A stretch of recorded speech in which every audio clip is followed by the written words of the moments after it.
Hello student, मैं मुजम्मिल खान। प्रश्नावली 8.2 के प्रश्न नंबर 1 का ट्रिपल आई है, 2023 के एग्जाम में जरूर आ सकता है। कार्यक्रम शुरू किया जाए। सबसे पहले हमें लिखनी है cos 45 की वैल्यू होती है 1/√2। उसके बाद sec 30 की वैल्यू लिखेंगे, वो होती है 2/√3। cosec 30 की वैल्यू होती है 2। अब ये बट्टे में है और ये नहीं है, तो इसे बट्टे में बनाने के लिए 1 मान लेंगे कुछ इस तरीके से। √3 और 1 का एलसीएम लेंगे तो √3 हमें मिल जाएगा। √3 का भाग √3 में करेंगे 1 मिलेगा, 1 का गुणा 2 में करेंगे 2 मिल जाएगा, प्लस 1 का भाग √3 में करेंगे √3 मिलेगा और उसमें 2 से गुणा करना है। तो कुछ इस तरीके से हम लिख देंगे, क्योंकि रूट की संख्या अलग है तो उसका गुणा हम बस ऐसे ही दिखाते हैं। अब मैं आपको एक बेसिक फॉर्मूला लिखवाना चाहूंगा। अगर a/b हो और उसके अपॉन में c/d हो तो हम उसको लिख सकते हैं a/b मल्टीप्लाई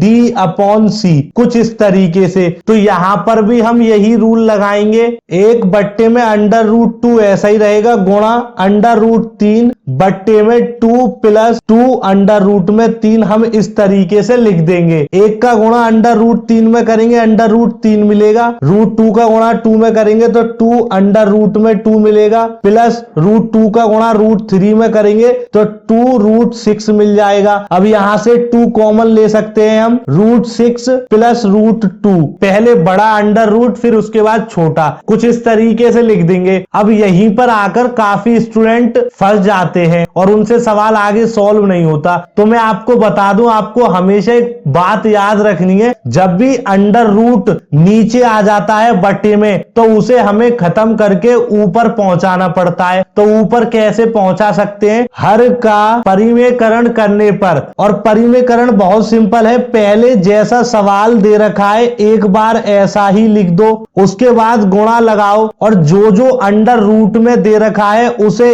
एक बार ऊपर लिख दो और एक बार नीचे लिख दो, और उसका जो भी चिन्ह हो उसका उल्टा कर दो। अगर प्लस है तो माइनस लगा दो, माइनस है तो प्लस लगा दो, कुछ इस तरीके से जैसे मैंने आपको कर कर दिखाया है। इसी को ही परिमेयकरण करना कहते हैं। अगर तो √3 का गुणा √6 में करेंगे ये अंडर रूट में 18, और √3 का गुणा माइनस के √2 में करेंगे तो वैल्यू मिलेगी अंडर रूट का 6। बट्टे में ये वाला 2 ऐसा ही रहेगा, इससे कोई भी मतलब हमें नहीं है। अब ये और ये आपको बहुत ध्यान से समझना है, एक फॉर्मूला बन गए क्या, a² माइनस b² होता है a प्लस का b और a माइनस का b। तो देखो ये दोनों इसी रूप में लिखे हुए हैं तो हम इन्हें इस तरीके से लिख सकते हैं। तो सबसे पहले a का स्क्वायर है यानी कि √6 का स्क्वायर, माइनस b है हमारा अंडर रूट 2, तो अंडर रूट 2 का स्क्वायर करेंगे, और यहां पर √6 का स्क्वायर करेंगे तो √6 को 2 बार लिखना है हमें गुणा में, वो हो जाएगा रूट के अंदर 36, और रूट के अंदर 36 6 के बराबर होता है, तो हम यहां लिख सकते हैं √6 का स्क्वायर 6 होगा। ऐसे ही √2 का स्क्वायर 2 होगा, और 6 में से 2 गया तो 4 बचेगा, तो 2 का गुणा 4 में करेंगे तो ओवरऑल वैल्यू मिलेगी √18 माइनस √6